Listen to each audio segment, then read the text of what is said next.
it is a beautiful fucking space for me to be in the process, the journey. Having gotten that clarity, that's all the fuck I want to do. Everything else now, like you're talking about Friday night doing that, it's like, it's not even what I could be. It's what the fuck, what else have they doing? Get back to this shit. Like, all I want to do, like, okay, let me handle this, and this so I can get back to that. Like, I'm going to go to shit. Let me get some rest so I can get up tomorrow and get back to this. Like, that feeling of the masculine, because then it's fueling a cycle of knowing yourself as that, and that you've built that muscle so that mentally those synopsises are, let's go, what else would you want to do? What else could you do?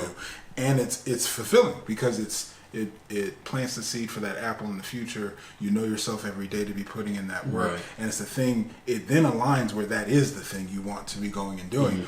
And it's like purpose, passion, fulfillment. Computer in the Matrix, like it's having a program, having a purpose. Like, this is the reason I'm here.